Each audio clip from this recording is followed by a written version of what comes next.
Hey, how's it going? My name is Jackie Fish and welcome back to some more Total War 3 Kingdoms. Today we're going to be diving into an absolutely humongous online battle, and this battle has over 20,000 soldiers in it, and it also has a pretty exciting vanguard deployment right at the back here. We have a whole ton of cavalry set up, led by Sun Si and also Ma Teng, and they're going to come flying into the back of this army right off the bat, which should make for a really exciting engagement. So yes, this is a 2 versus 2 large armies, and this is kind of around the size of the biggest battles. I still think you can probably get around about 25,000 in these engagements if you kind of go for less cavalry and more infantry. There is a lot of cavalry in this battle, so that's kind of one of the reasons why it's maybe not as big as it could be, but still a humongous battle, and it should hopefully be very pretty as the two sides do clash. So yes, the main forces we have kind of a large yellow turban force back here, and then we also have a pretty large force right here with Liu Bei. We have Zhou Yu and also Lu Bu. And then over on this side, we have Yuan Shu, and also, you got Zheng Fei and Guan Yu, so the loyal brothers have gone against Lu Bu here. We also have some pretty exciting infantry as well, the Azure Dragons in their awesome pike formation, which I think allows them to shoot, and also, yeah, mixed missiles. So the back ranks will shoot whilst the front ranks hold the line. It looks really awesome, and I can't wait to see how that one turns out. We've kind of also got a lot of these Onyx Dragons and other just really heavy infantry. I mean, for the most part, the units are going to kind of be the same on both sides, besides the Yellow Turban Force, which I think is quite unique. But for the most part, they're going to be very similar, so we can just get this one started and then maybe check out the units more as the two sides do clash. And I mean, for performance as well, like, considering this is a very large battle, you know, it's running pretty well, and the artillery is going to kick this one off, coming in and bombarding, I guess, the enemy artillery, trying to counter-snipe it if they can, which is a pretty good idea, because if you can take it out early, you can end up doing a lot of damage. And we also have a lot of cavalry moving up as well, with all these arrow trails going in. If the cavalry can smash into these lines, they'll be able to do a lot of damage, and I think for the most part, they're just trying to kind of hold these guys in place. And here we go, the cavalry charging in, trying to break up the swordsmen and absolutely demolishing them. Holy crap. So much damage going out on them swordsmen. I mean, I guess that's kind of swordsmen for you, though. They shouldn't really be on your front line. We also have this big cavalry charge coming up. You know, cavalry in this game is very strong, can do so much damage if you don't have spearmen to stop it. And oh my god, this hasn't been so, like, how do you not see this? How? I mean, they're so focused so far forward, but this cavalry is about to run an absolute train on this army. I feel sorry for it. Effing the chat for these archers. And it's going to be far too late. The cavalry is already colliding in, killing the artillery, and they're going to be making their way onto this back line. And these defenders of Earth are such an expensive unit as well. It's actually kind of crazy if they all go down. This was such a good vanguard deployment, and there we go, Lu Bu charging. No, it's actually Sun Si, sorry. He has kind of a similar weapon to Lu Bu. And there we go, the rest of the cavalry coming in now. And this is just, oh my god, how is this even allowed? This was such a good ambush vanguard deployment. I guess most of the time in these huge battles, you've got so many units you're trying to take into account, you're just focusing in the front and you just don't notice stuff like this. But with the ease of vanguard deployment in 3 Kingdoms, you really do need to. I mean, look how many men they just flatten as we go down the battle line. It's kind of crazy how much damage they output. We can even go on slow-mo for a bit as well, as the performance does seem to be struggling a little bit. But it's always good because we can go ahead and watch these battles unfold, because there's a lot going on this right flank. Lots of cavalry skirmishes as the horse archers kind of continue to move out. We've got some noblemen there for the attackers, and some infantry also pushed up. Do we have glaive infantry here? Yeah, we have some pretty heavy glaive infantry going up against the yellow turbans on this side. One of the things I have noticed is it's kind of hard to tell, like, who's who in a lot of these battles. But, I mean, I guess a lot of these, you know, it's kind of easier. The yellow and the blues are attacking, and the reds are defending. So it's not too hard to do it. But when you zoom in, you know, sometimes the flags can get a little bit confusing and stuff. But overall, it's not too bad. And hopefully you guys kind of have a good idea of what is going on in this battle as more artillery comes flying in. I mean, it just looks so good, right? With the artillery flying in as well overhead, with all the flags scattered around, this awesome hill with the fire. I mean, just look at that, man. The flaming trees, the infantry going in. We've got the tiger leopard cavalry as well for the attackers. And they're coming up against dudes with bamboo sticks. I think these guys are actually really good, though. The Militia of Virtue, they're like unbreakable. But I mean, the Cavalry will break their backs into submission, at least. And now, oh my god, I mean, just look at that. That looks so awesome with all the flags coming up as well. Oh, baby. More reinforcements turning up. That's the money shot right there for sure. As we do have the infantry going up. And, I mean, I feel like this battle has already been won by the attackers, just solely because of that rear charge. It's still in there, causing so much damage. And a lot of these cavalrymen are just still keeping up here. These are the Jade Dragons. I think these are some of the strongest kind of, like, melee cavalry. They're a bit slower than, for example, the shock cavalry, kind of like the other shock cavalry you can get. But they're a lot tankier, and that's kind of what you have to rely on, as they do just duke it out with the rest of the soldiers. But I mean, yeah, I mean, killing all of them defenders of the earth just really paid for themselves in that engagement. And now the rest of the armies are moving up as well. You can see a lot of the reinforcements, a lot of the archers going forward. Are these guys in range or not? I'm not sure if they are. No, these units aren't in range, so you can't actually see them shooting, unfortunately. Hopefully the players will bring them up. Over on this right-hand side, though, the Yellow Turbans are having a pretty hard time of it, just solely because their ally has been so harassed, and it's kind of hard to kind of keep track of things. More reinforcements are turning up, though. We have the Azure Dragons Reserve and a big, large portion of the infantry. It's very hard in these battles as well. I feel like I don't want to have the unit pictures on when there's 12 generals on the field. I feel like it gets a bit too much for the engagement, so I kind of like to have that a little bit off. And again, the performance seems to like, there's something that like fires in the performance where it's kind of jumpy. I mean, this is kind of one of the biggest battles.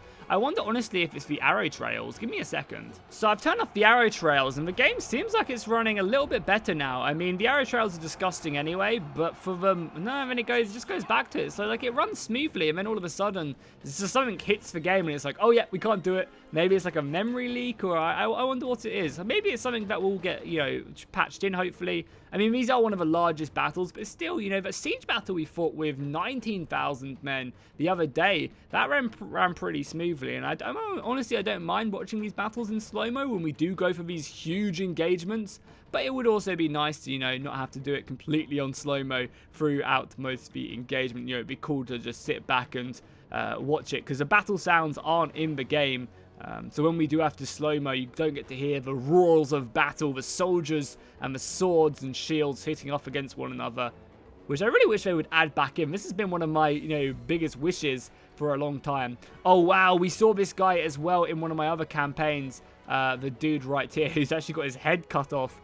He's got that big of a thick neck. This dude right here, he's an absolute beast. He's one of Cao Cao's like famous generals, and with this mace he can just do so much damage. He is a true warrior indeed. So let's take a nice little over. Oh my god, you can barely see what the hell is going on right now.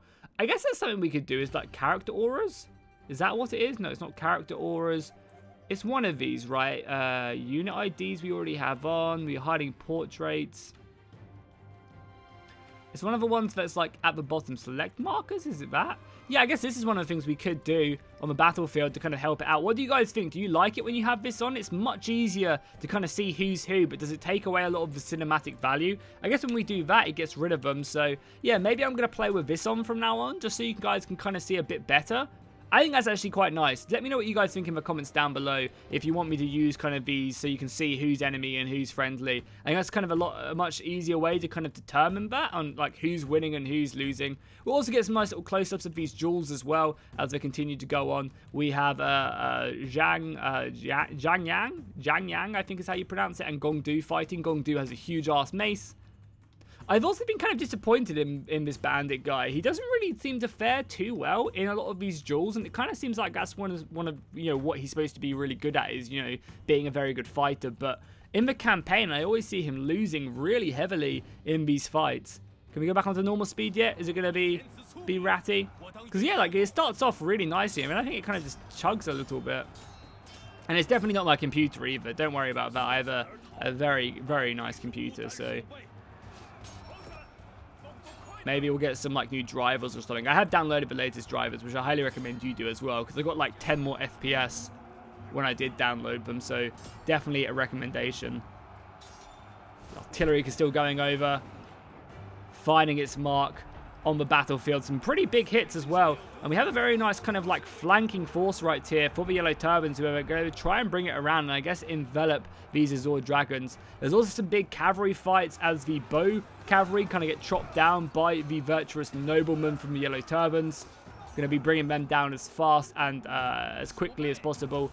Marteng has been defeated. Yeah, this is what I was saying. This guy right here, he's an absolute beast in melee combat. I doubt he'd be able to take on Lu Bu, but a lot of the other people he'll be able to kill very effectively. Speaking of which, Lu Bu is in here doing a ton of damage to the archers, cutting them down bit by bit. And the balance of power bar is shifted very much in favor of the attackers. They have over 4,000 more men. And as you can see, with that rear cavalry charge, they are just moving in right now and finishing off anything that is still left remaining right now. Yeah, there's hardly anything for this left-hand side, and the yellow forces are already making their way over to reinforce. We have some of these protectors of the heaven about to rear charge the Yellow Turbans. And I feel like as soon as that cavalry force hit the rear lines, the battle was already over before it even began, because there was so much money invested in that. And there we go. Another charge in there by the protectors of the heaven and also the glaive infantry making their way in. The Yellow Turbans, they are fighting for honor and glory, and they've actually been pretty successful. But like, they've kind of won very nicely in the center, breaking a lot of this glaive infantry. I definitely feel like the protectors of the heaven are not as good as they should be, even though they are Pearl Dragons, which are like a weaker version. But the Azul Dragons just seem to outclass them in everything, and they're kind of around about the same prices. The Azul Dragons have ones with bows as well, and these guys can volley as well. Well, we're gonna get a engagement right here. Looks like this guy on the left is gonna lose to Gongdu. Wait, wasn't Gongdu fighting the bandit dude? Maybe he defeated him. Also, Zhang Fei is in the back there as well. Yeah, I swear Gongdu was fighting someone else. I guess he must have won it. It's funny. Who's going to win this engagement, though? I don't want to focus too much on the duel because, you know, we want to see what else is happening on the rest of the battlefield. But there you go, just crushing in his chest. And that is that his second victory in the battle? That is indeed. That's awesome. And already there's another challenger arriving. Guan Yu is like, hey boy, you defeated two of my friends. Now it's time to take on the final boss right here. Guan Yu charging in. We've got some of the archers as well engaging in, fighting against the Azul Dragons and everyone else. There's also some cavalry up here, as well as another Yellow Turban right there. But these Azul Dragons are still shooting. The arrows actually look really nice as well. Like, one of the things like I've been dissing about the game is the arrow trails. I mean, it's such a minor thing, it doesn't really matter, you know, you can just turn it off. So, but yeah, like the arrow trails look really nice when you kind of zoom in close. It's just I wish you could see them a little bit more. I just wish there was a little bit more like out here, because you can't see these dudes shooting right now, unfortunately, unless it's fire arrows. So hopefully there'll be a mod out I can just use. That'd be awesome. Oh my god, he's actually taking on Guan Yu as well now. Go on, Gongdu. What a beast. He is holding his own. That is awesome. That is really, really cool. And he's actually taking Guan Yu down. So one of the things you can do, I don't know if we can see this, but one of the things that happens quite often in multiplayer battles is you can take 3 tiers of units. So maybe this is like a baby Guan Yu at the lowest rank, and this is like the highest ranked Gongdu. Maybe. I mean, he doesn't really have many bonuses on him either, but yeah, he's gonna beat Guan Yu. He's killed like 3 people. Holy, like that is insane. I mean, maybe Guan Yu will take him down. No, Guan Yu's just got his chest caved in. God, I was strong. That's what Guan Yu will be, that's what Gongdu will be saying. However, his forces, even though Gongdu has put up one of the bravest shows on Earth, it just goes to show that soldiers win the battle. It's not necessarily these two men can inspire sides with their shows of victory. However, you know, it is the common soldier who will win the day, and I think we have definitely seen that right here. As the attackers, kind of the attacking team has cleared out pretty much everything on the battlefield. There's no one really left besides a handful of archers, and Gongdu is now finally running. He has killed 3 out of the 12 commanders, and now he's out of here. Zhao Hun charging him down though. trying to take him out. I don't really know how there's 5 minutes left of the battle, but we'll zoom in. We'll watch kind of this cool last stand right here, and then I'll probably skip towards the end of the battle. Because these guys are the Militia of Virtue, so they physically cannot break. They are, you know, they are unbreakable. They will fight to the end. We're engaging some of the hidden axes as well. As these two sides clash, you have some spearmen moving in as well, reinforcing. And we can also take a look at the battlefield as well, just like that rear cavalry charge slaughtering. And I love the way the flags are just like after the battlefield, you just see the flags fluttering. It really gives that like Mulan feel, honestly, where the Huns, you know, like destroy everyone. Just seeing these flags scattered around the battlefield, it looks beautiful. And I think the game looks amazing from like the bird's eye view as well. Really, really like awesome stuff as the rest of the infantry do just get charged down. And yeah, is it literally just going to be the Militia of Virtue holding to the end? I honestly think that is going to be the case. So hats off to them. And yeah, you can see kind of a formation at work here as well with the Azul Dragons. So they've kind of got, you know, 2 lines of glaive infantry in the front to protect them. And then the archers at the back are just shooting. It's just a really powerful unit. And I think it would be a fool never to bring these guys in some way of your army. Oh, Zhang Jing has also engaged in a duel right now. She's going to be hunting down He-Man by the power of Grayskull. I'm sure that joke's going to get bored eventually. Oh, and they are both wielding axes. I mean, we can stick around. The duels are fun. There's only 3 minutes left of this battle. It's obvious the yellows have won. But we'll zoom in and just watch this one unfold, you know. See who wins between the dual-wielding people right here. He's got some really awesome maces. The golden maces, that looks sick. Against her red sisters, I think they're called. Which, again, are very deadly. They do so much armor piercing. One of the things as well, and he also has a really cool bow on him, but one of the funny things that I've noticed that you can do in multiplayer is you can actually bring 3 of the same generals. So I definitely want to do an online battle where I just bring 3 Lu-Bus and just send them off into battle. Like, not really bring an army, just simply 3 Lu-Bus and just charge them in. See if anyone wants to duel me. If they don't, then that's absolutely fine. Yeah, everyone is running. I think it's literally just this. Yeah, I think even the Militia of Virtue have been taken down now. It's just this duel now. So let's jump towards the end of the battle, and we'll see how this one does play out. The last 30 seconds of the duel is pretty close, but it does seem like He-Man is going to take this one. And yeah, there you go. He just smashes in her face there with the blunt force of the mace. I mean, what's even left? Literally, there's nothing left. I mean, what a battle this was with the rear charge right at the beginning, which was just devastating. But, you know, like, that, like, you may like, look at it and be like, wow, that's such a dumb move. Why didn't they see that? It's actually kind of hard when you're controlling, like, what you're seeing right now is just simply one army, you know? You've got 6 generals. You've got all these units. It's quite hard to kind of keep track of everything, especially when the battle literally has just begun and, you know, you're a minute into the battle. You kind of don't expect these huge rear charges right off the bat, especially by 6 units of cavalry. It really annoys me that I can't switch between the 2 armies to see how they did. Hopefully CA will patch that one in. It'd be really nice if that was the case. But overall, we can see just, you know, one side of each of the forces. And the artillery doing really good for Kong Rong's army. And the Defenders of Earth as well. Still got a bunch of kills on the right-hand side. We didn't really see too much from them. And then over on the left-hand side, it's going to be the cavalry, surely. Yeah, the cavalry racking up hundreds of kills. So hopefully you enjoyed this one. If you did, be sure to drop a like and a comment down below. And I'll see you guys in the next one.